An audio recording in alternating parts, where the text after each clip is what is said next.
नमस्कार दोस्तों, star YouTube channel में आपका स्वागत है। AIIMS nursing officer recruitment common eligibility test की तरफ से वैकेंसी आई है। दोस्तों आइए देखते हैं इसकी डिटेल। पोस्ट का नाम है नर्सिंग ऑफिसर, लेवल 7, पे मैट्रिक्स प्री रिवाइज्ड पे बैंड 2 ऑफ ₹9,300 से 34,800 विथ ग्रेड पे ऑफ 4,600 रुपये। ग्रुप बी एम्स दिल्ली और बाकी और एम्स की वैकेंसी है। दोस्तों यहाँ पर दिया दोस्तों eligibility criteria for appearing in not set. क्या है एलिजिबिलिटी क्राइटेरिया देख लेते हैं। दिया है यहाँ पर एसेंशियल क्वालिफिकेशन क्या है, BSc honours nursing /BSc nursing from an Indian nursing council /state nursing council recognised institute और university, or BSc post certificate post basic BSc nursing from an Indian nursing council /state nursing council recognised institute university, registered as nurses and midwife with state Indian nursing council. Eligibility criteria ये है दोस्तों। एक और eligibility criteria है, देख लेते हैं क्या है। दूसरा है आपका diploma in general nursing midwifery from an Indian nursing council /state nursing council recognised institute board और council, registered as nurses and midwife in state Indian nursing council, 2 years experience in a minimum 50 bedded hospital after acquiring the educational qualification mentioned above as applicable for all participating aims। Remarks में क्या है दोस्तों देख लेते हैं। Remarks में दिया है the required 2 years of experience as in above is an essential criterion and to be valid the experience shall must be acquired after obtaining essential qualification, that is after completing residency period of the course, declaration of result and registration with state Indian nursing council। 2 साल का जो अनुभव है दोस्तों, ये diploma complete होने के बाद की बात कर रहा है। डिप्लोमा में काउंट नहीं किया जा रहा है। डिप्लोमा कंप्लीट होने के बाद जो 2 वर्ष का अनुभव अलग से उसको काउंट किया जा रहा है। दोस्तों आगे देखते हैं। यहाँ तक तो हो गया आपका एसेंशियल क्वालिफिकेशन। आगे दिया है आपका एज लिमिट क्या है दोस्तों, देख लेते हैं। यहाँ पर देखिए लिखा है एज लिमिट। क्या क्राइटेरिया है एज लिमिट का, फॉर ऑल एम्स बिटवीन 18 से 30 ईयर्स, कम से कम 18 वर्ष अधिकतम 30 वर्ष, as per detail on age relaxation given in general conditions subject to age relaxation as per recruitment rules of respective institute hospital. ये 18 से 30 वर्ष जो है दोस्तों, ये अनरिजर्व कैटेगरी के लिए है। रिजर्व कैटेगरी के लिए अभी एज रिलैक्सेशन है, अभी आगे बताया जाएगा। आगे देखते हैं रिजर्व कैटेगरी के लिए क्या एज रिलैक्सेशन है। आगे देखते हैं। All age shall be counted on the last date of closing of application form. Age की जो काउंटिंग होगी दोस्तों, उम्र की काउंटिंग आपके फॉर्म को फिल करने की लास्ट डेट से काउंट की जाएगी। दोस्तों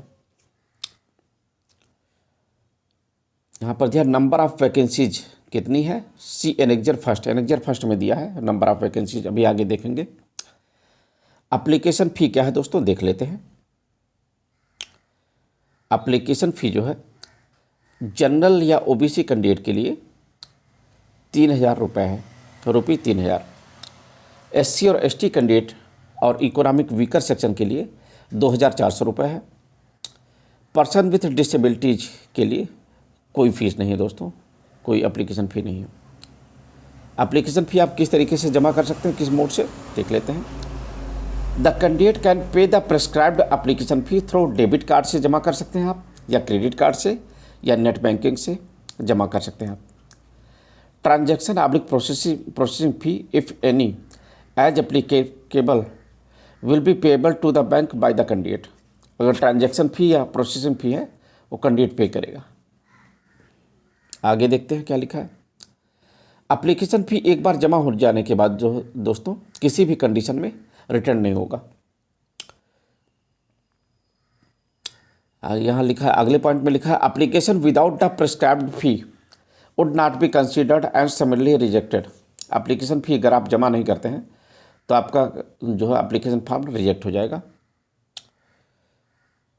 अगला पॉइंट है आपका, application fees of SC/ST candidates who appear in the examination will be refunded after declaration of result in due course of time। Result का डिक्लेरेशन होने के बाद जो है SC और ST कैंडिडेट का एप्लीकेशन फ़ी जो है रिफंड हो जाएगा दोस्तों। आगे देखते हैं क्या लिखा है। यहाँ पर दिया दोस्तों जनरल कंडीशंस कुछ हैं, देख लेते हैं क्या है। जनरल कंडीशंस,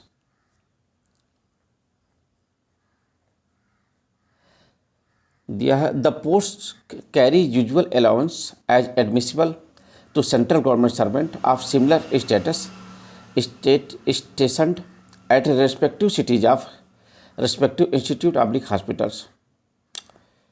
नेक्स्ट पॉइंट में दिया है कि एप्लीकेशन फॉर्म आपका जो है केवल ऑनलाइन मोड में एक्सेप्ट होगा दोस्तों, ध्यान रखिएगा, केवल ऑनलाइन मोड में एप्लीकेशन फॉर्म फिल किया जाएगा। ऑफिशियल साइट दिया है इसका www.aimsexams.ac.in। फॉर्म को फिल करने की स्टार्टिंग डेट जो है दोस्तों 4 अगस्त 2022 है और लास्ट डेट जो है 21 अगस्त 2022 है, शाम को 5 बजे तक। ध्यान दीजिएगा, फॉर्म को फिल करने की स्टार्टिंग डेट 4 अगस्त 2022 और लास्ट डेट जो है 21 अगस्त 2022, शाम को 5 बजे तक आप फॉर्म को फिल कर सकते हैं दोस्तों। इसके बाद फॉर्म फिल नहीं होगा। यहाँ पर लिखा है कि no documents including the registration slip of online application form are required to be sent in physical form. Physical form में कोई भी डॉक्यूमेंट आपको जो है भेजना नहीं है दोस्तों। आगे लिखा है कि however all the applicants are advised to keep a copy of registration slip. सभी कैंडिडेट जो है रजिस्ट्रेशन स्लिप की एक कॉपी अपने पास रखे रहेंगे along with proof of payment for their record. Payment proof रखेंगे अपने पास, रिकॉर्ड के लिए जो है प्रूफ ऑफ पेमेंट भी रख लेंगे। Correction in registration will not be considered through any mode. Registration में करेक्शन नहीं हो सकेगा दोस्तों, ईमेल या लेटर से संभव नहीं है। Hence candidates are advised to fill their registration form carefully as no correction will be allowed after specified dates as per procedure. इसीलिए कैंडिडेट जो है रजिस्ट्रेशन फॉर्म को अच्छे से फिल करें, क्योंकि स्पेसिफाइड डेट के बाद जो है इसमें करेक्शन संभव नहीं है दोस्तों। आगे देखते हैं क्या लिखा है। अगले पॉइंट में है आपका correction oblique edit of registration. Correction या एडिट ऑफ रजिस्ट्रेशन कब कर सकते हैं आप। इसके दोस्तों डेट दिया है कि 22 अगस्त 2022 से 23 अगस्त 2022, इतने समय में ही आपको करेक्शन करना है। करेक्शन के लिए जो डेट है, लास्ट डेट आपका 21 अगस्त है, 22 अगस्त से 23 अगस्त तक आप करेक्शन कर सकते हैं दोस्तों। इसके बाद जो है करेक्शन संभव नहीं है। यहाँ पर देखिए लिखा है no corrections allowed after closing date of editing, that is 23 August 2022 शाम को 5 बजे तक होगा करेक्शन, उसके बाद करेक्शन संभव नहीं है। आगे देखते हैं। ऑनलाइन पोर्टल जो है 21 अगस्त को शाम को 5 बजे तक जो है क्लोज हो जाएगा। The online portal for application will be closed by 5 PM on 21 अगस्त 2022 को शाम को 5 बजे जो ऑनलाइन पोर्टल आपका क्लोज हो जाएगा दोस्तों। तो इसीलिए इससे पहले ही अपना फॉर्म फिल कर लें आप। आगे देखते हैं।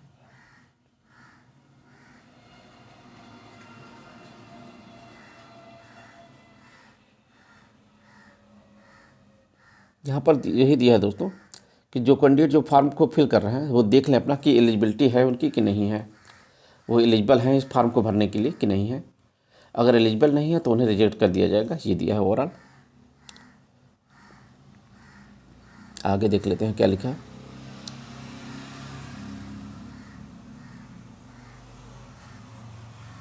नेक्स्ट पॉइंट में है the candidate must ensure that image of the photo signature and thumb impression should be as per the guidelines mentioned in the upload as image instruction. Photo जो है आपका, जो अपलोड इमेज इंस्ट्रक्शन में जो दिया है जो क्राइटेरिया, उसी के अकॉर्डिंग फोटो जो है पेस्ट करना है दोस्तों। Given in the general links and are clearly visible, photo clearly visible होना चाहिए in preview at the time of filling of application in online mode. Upload image instruction को एक बार पढ़ लीजिएगा, उसके बाद जो है फोटो को पेस्ट करिएगा दोस्तों।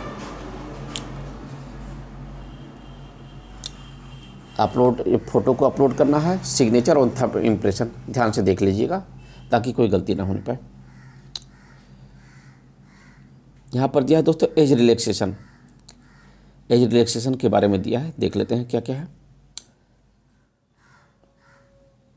एज रिलैक्सेशन के लिए जो कट ऑफ डेट है उसी को काउंट किया जाएगा दोस्तों। Cut off date to determine eligibility in terms of age of candidates will be the last date of online of submission of application. 21 अगस्त 2022 से काउंट किया जाएगा दोस्तों एज।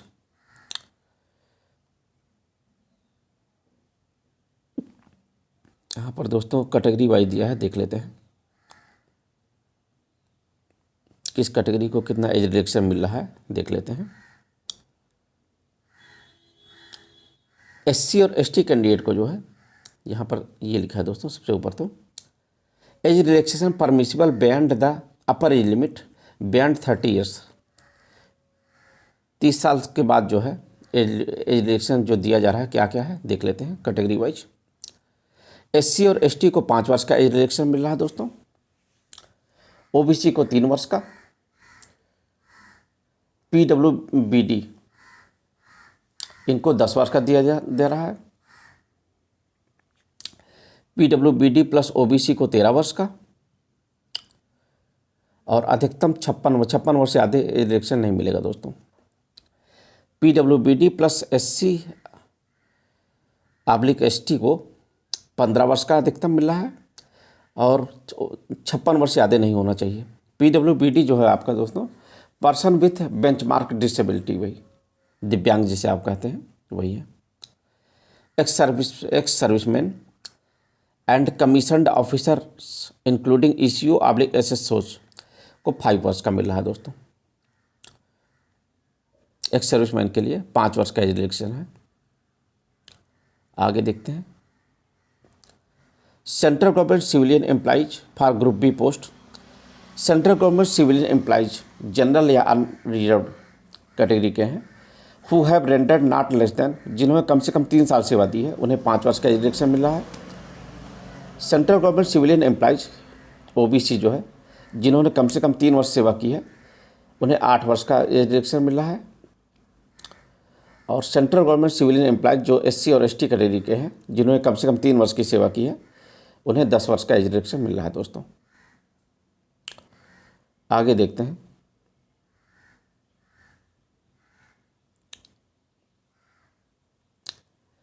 एज रिलैक्सेशन यहाँ नोट में लिखा है, क्या लिखा है देख लेते हैं। Age relaxation is applicable only for central government employees and not to personal working in autonomous statutory bodies public sector undertakings. इनको नहीं मिलेगा दोस्तों age relaxation. AIIMS employees will not be considered as central government employee for the purpose of age relaxation. ध्यान रखिएगा दोस्तों कि age relaxation के लिए एम्स एम्प्लॉय को सेंट्रल गवर्नमेंट एम्प्लॉय नहीं माना जा रहा है दोस्तों, ये ध्यान रखिएगा स्पष्ट।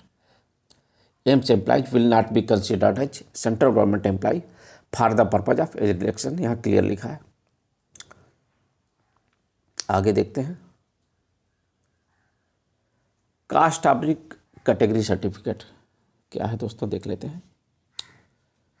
ये देखिए कास्ट सर्टिफिकेट या कैटेगरी सर्टिफिकेट के बारे में दिया है। कास्ट ऑब्लिक कैटेगरी सर्टिफिकेट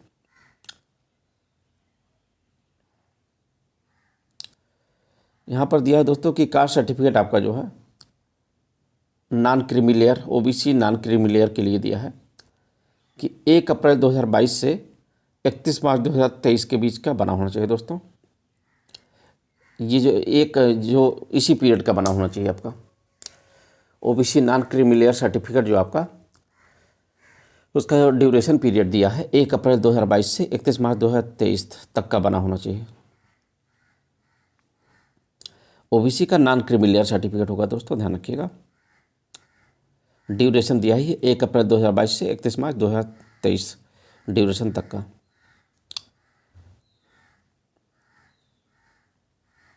यहाँ पर वही देखिए दोस्तों दिया है जो बता रहे थे कि the OBC certificate should clearly show that the applicant does not belong to the creamy नहीं होना चाहिए ओबीसी, ठीक है, नॉन क्रीमी होना चाहिए। आगे देखते हैं, यहाँ ईडब्ल्यूएस कैटेगरी के बारे में दिया है दोस्तों। इकोनॉमिक वीकर सेक्शन के लिए क्या क्राइटेरिया दिया है, ये दिया है। ईडब्ल्यूएस सर्टिफिकेट कैसा बना होना चाहिए, ये दिया है दोस्तों।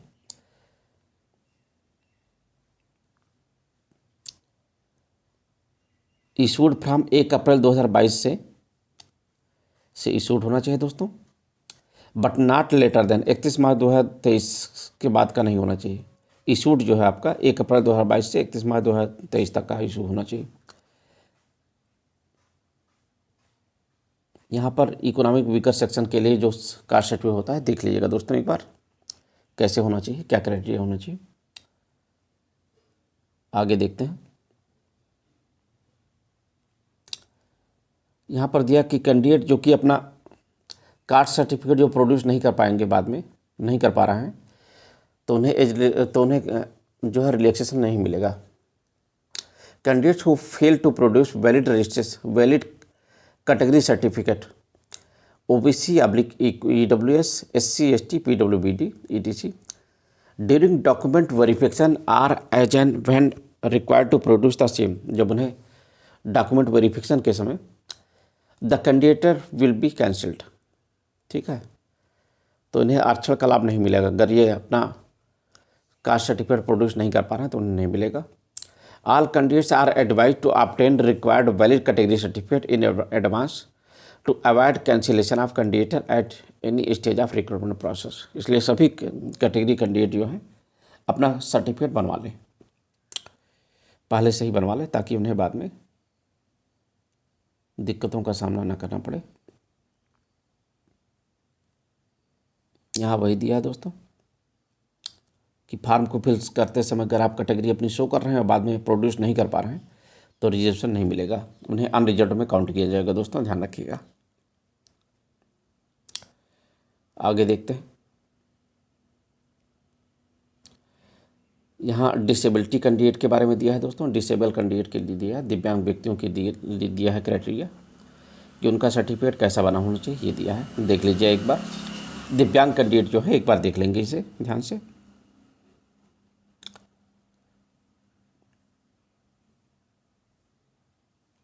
यहाँ पर दिया है अगले पॉइंट में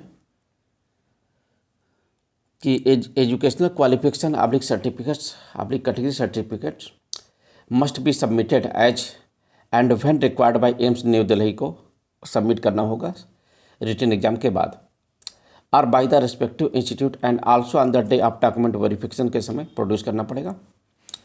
Fehling which candidature will be cancelled. अगर आप डॉक्यूमेंट प्रोड्यूस नहीं कर पा रहे हैं, डॉक्यूमेंट नहीं दिखा पा रहे हैं, तो सिलेक्शन कैंसिल हो जाएगा। No additional time will be allowed for submission and no correspondence will be entertained in this regard. इसके लिए कोई एक्स्ट्रा समय नहीं दिया जाएगा दोस्तों, ध्यान रखिएगा।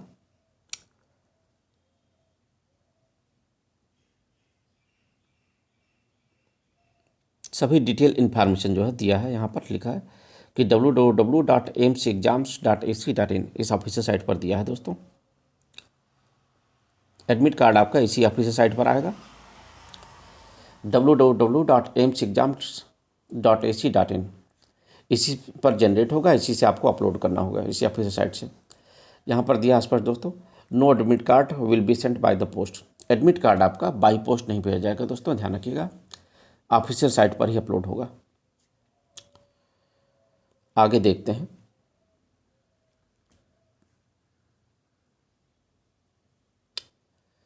एंट्रेंस एग्जाम के समय जो है कैंडिडेट अपना जो है एडमिट कार्ड लेकर आएंगे।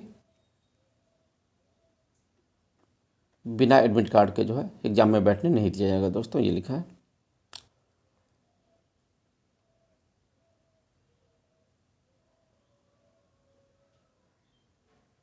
सिलेक्शन के बाद जो है दोस्तों कुछ डॉक्यूमेंट लेकर आने हैं, क्या क्या दिया है देख लेते हैं।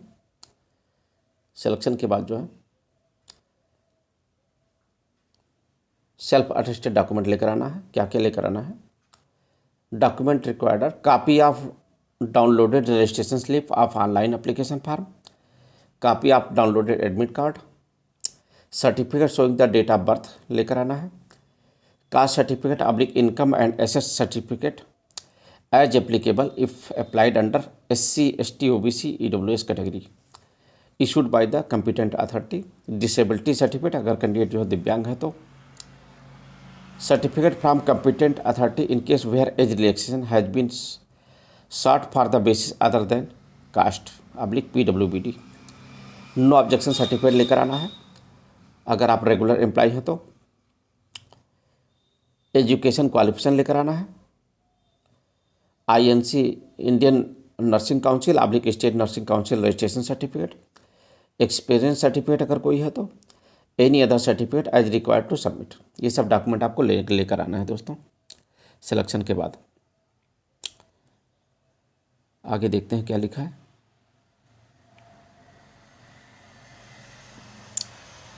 यहाँ पर लिखा है दोस्तों कि ऐसे कैंडिडेट जो कि स्टेट गवर्नमेंट या सेंट्रल गवर्नमेंट या फिर पब्लिक सेक्टर अंडरटेकिंग में काम कर रहे हैं, उन्हें जो है नो ऑब्जेक्शन सर्टिफिकेट लेकर आना है दोस्तों, ये ध्यान रखिएगा।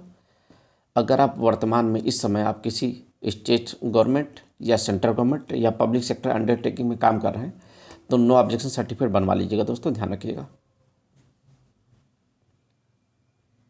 काफ़ी कैंडिडेट को ये पता नहीं होता और लापरवाही करते हैं, तो अपनी कंपिटेंट अथॉरिटी से NOC बनवा लेना है, नो ऑब्जेक्शन सर्टिफिकेट।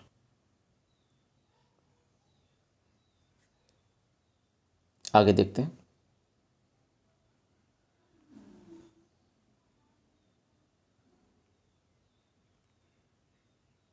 यहाँ पर दिया कि इस मामले में किसी भी सारे विवादों का निर्णय जो है केवल दिल्ली कोर्ट में होगा और कहीं नहीं होगा दोस्तों। आगे देखते हैं।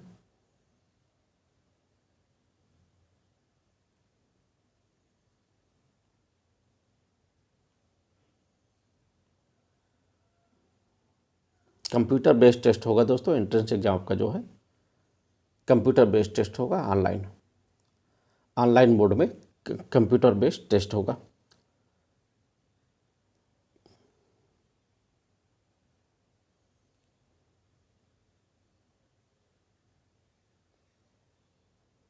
आगे देखते हैं।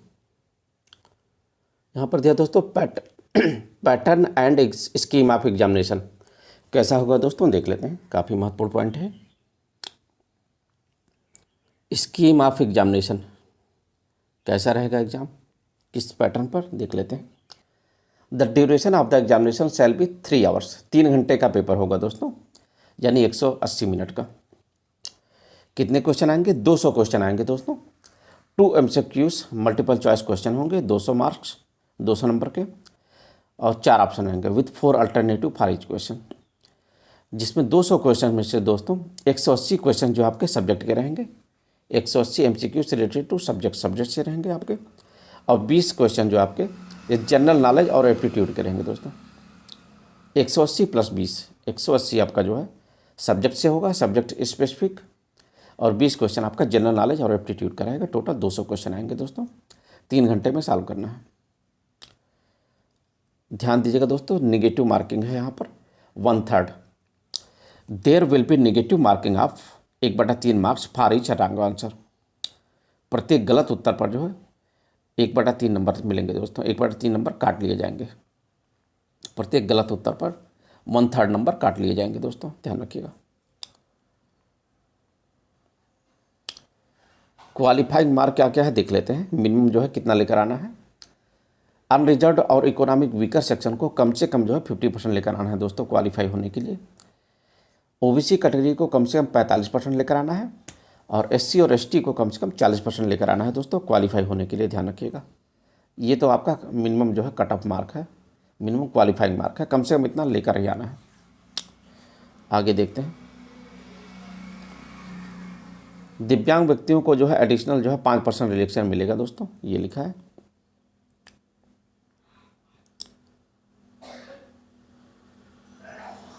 इसी तरह जो है अनरिजर्व या इकोनॉमिक वीकर सेक्शन में दिव्यांग जो है उनको 45% मिलेगा वो रिलैक्सेशन। ओबीसी दिव्यांग को 40% रिलैक्सेशन मिलेगा और SC ST दिव्यांग को 35% रिलैक्सेशन मिलेगा दोस्तों, ये लिखा है। आगे देखते हैं रिजोल्यूशन ऑफ टाई केसेस। किस केस में टाई हो सकता है दोस्तों, देख लेते हैं। रिजोल्यूशन ऑफ टाई केसेस एक अच्छा सवाल है। यहाँ कई लोग, कई कैंडिडेट नहीं जानते हैं कि इस कंडीशन में क्या होगा। लिखा है स्पष्ट कि in case where more than one candidate secure equal marks tie will be resolve. अगर दो कैंडिडेट, एक से अधिक कैंडिडेट को सेम नंबर मिल रहे हैं तो क्या होगा दोस्तों, तो आगे डिसाइड कैसे होगा ये लिखा है। अगर एक से अधिक कैंडिडेट को सेम नंबर मिल रहा है तो डिसीजन कैसे होगा आगे, तो जिसका डेट ऑफ बर्थ ज़्यादा होगा उसको प्रेफर किया जाएगा दोस्तों, उसको ऊपर रखा जाएगा। जिसका डेट ऑफ बर्थ ज़्यादा होगा उसको ऊपर रखा जाएगा, ध्यान रखिएगा। अगर डेट ऑफ बर्थ सेम हो जाता है दोनों का, तब उस कंडीशन में जिसने रॉन्ग आंसर ज़्यादा दिए हैं दोस्तों, जिसके नेगेटिव मार्किंग ज़्यादा हैं उसका कम रहेगा, वो लो रैंक पर रहेगा। और जिसका नेगेटिव मार्किंग जिसने कम किए हैं क्वेश्चन, ठीक है, उसको ऊपर रखा जाएगा दोस्तों। यहाँ पर देखिए negative marks will be issued when there were in those with less wrong answers. जिसके जो है कम उत्तर रहेंगे, नेगेटिव मार्किंग जिसके कम रहेंगे उसको वरीयता मिलेगी, वो ऊपर रहेगा दोस्तों, ध्यान रखिए। यानी कि ओवरऑल आपको जो है कम से कम नेगेटिव मार्किंग करना है दोस्तों, रॉन्ग आंसर कम से कम होने चाहिए, ये ध्यान रखना है। पहला डेट ऑफ बर्थ के हिसाब से और दूसरा जो है नेगेटिव मार्किंग के हिसाब से, दो क्राइटेरिया बनाए गए हैं। जिसके नेगेटिव मार्किंग कम रहेंगे उसको प्रेफर किया जाएगा, उसको ऊपर रखा जाएगा दोस्तों, ध्यान रखिएगा, तो नेगेटिव मार्किंग ज़्यादा ना होने पाए। आगे देखते हैं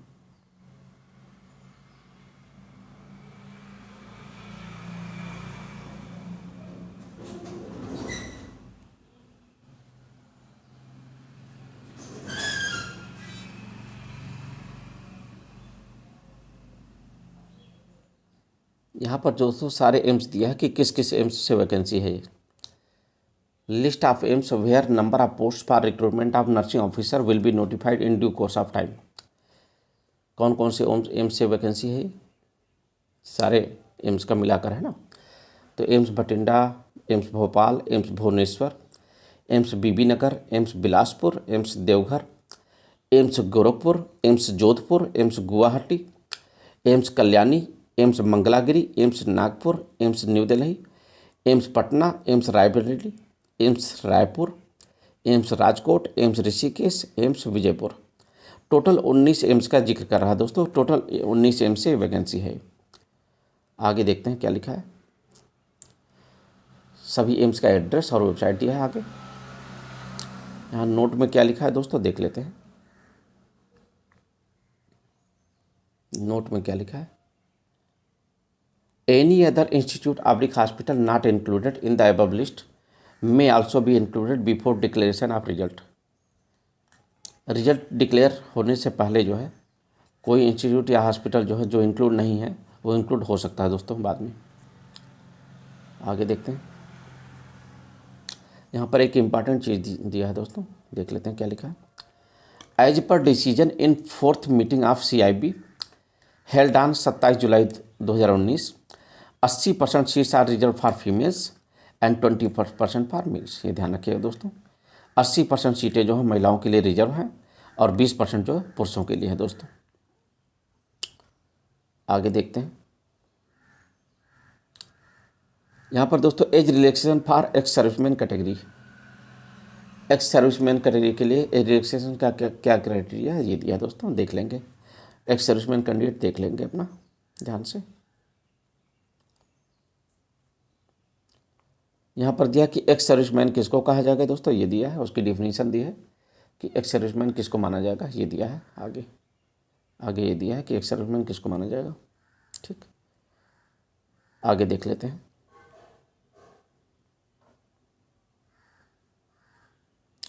यहाँ पर दिया है दोस्तों कि age concession is not admissible to sons, daughter and dependents of ex serviceman. Age concession जो है एक्स सर्विसमैन के बेटा, बेटी और डिपेंडेंट को नहीं दिया जाएगा दोस्तों, ध्यान रखिए। केवल एक्स सर्विसमैन जो स्वयं है उसी को मिलेगा, उनके बेटा, बेटी या डिपेंडेंट को नहीं मिलेगा। आगे देखते हैं। यहाँ पर दिव्यांग का जो एक्सप्लेनेशन दिया दोस्तों ये है, important explanation for PWBD candidate, person with benchmark disability किसको कहा जाएगा, ये दिया है दोस्तों। दिव्यांग कैंडिडेट देख लेंगे ध्यान से अपना। यहाँ दिव्यांग की डिफिनीशन दी गई है कि किस कंडीशन को दिव्यांग माना जाएगा।